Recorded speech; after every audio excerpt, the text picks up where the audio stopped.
দেখুন রেডি হয়ে গেছে কষা কষা আলুর দম।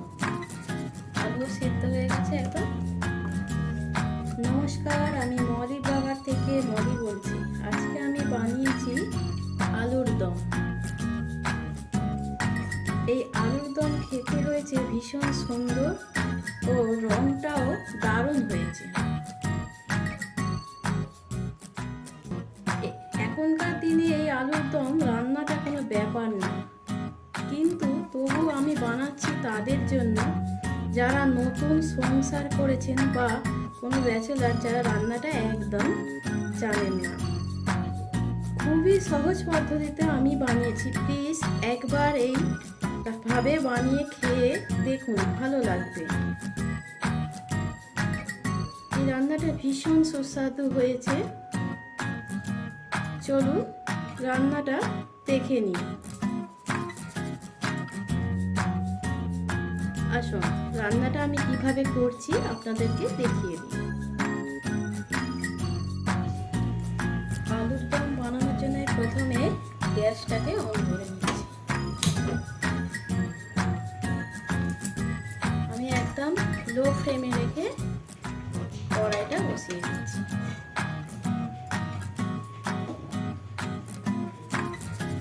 কড়াইটা একটু তেতে গেলে আমি এর মধ্যে সরষের তেল দিচ্ছি।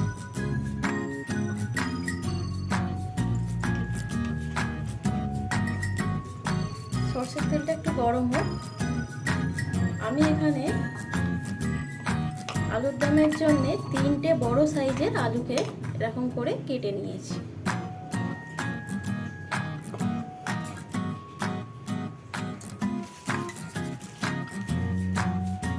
এবার এই তেলের মধ্যে আমি ফোড়নে দেবো তেজপাতা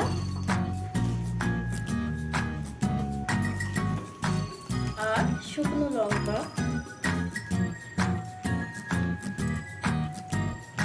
এবং গোটা জিরে।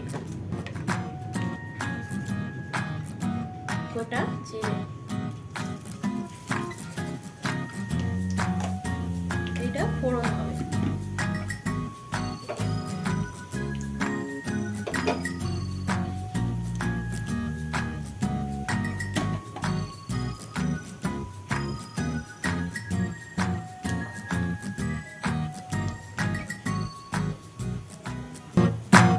এর মধ্যে আমি এই আলুগুলোকে তুলে দেবো।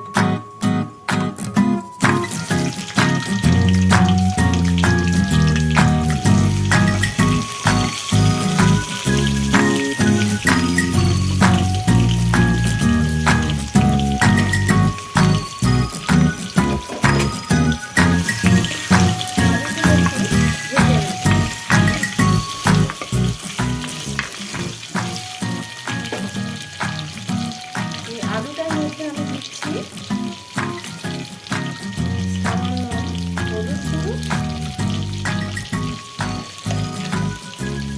আর সামান্য লবণ। এটা একটু ভেজে নিচ্ছি। এইভাবে আলুগুলোকে ভেজে নিচ্ছি।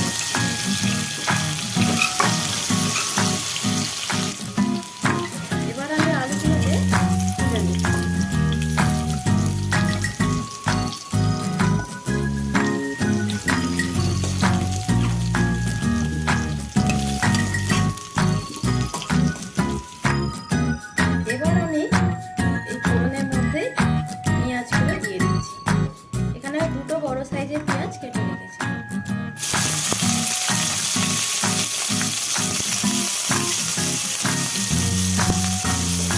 এবার পেঁয়াজগুলোকে ভেজে নিচ্ছি।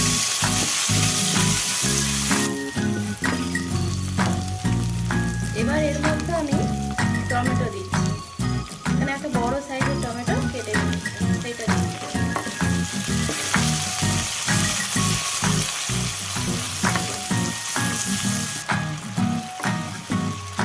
এবার আমি এর মধ্যে আদা রসুন বাটা দিয়ে দেবো। এতে আদার ভাগটা বেশি আছে, রসুনের ভাগটা একটু কম আছে।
সেই জন্য অল্প পরিমাণ জল দিচ্ছি।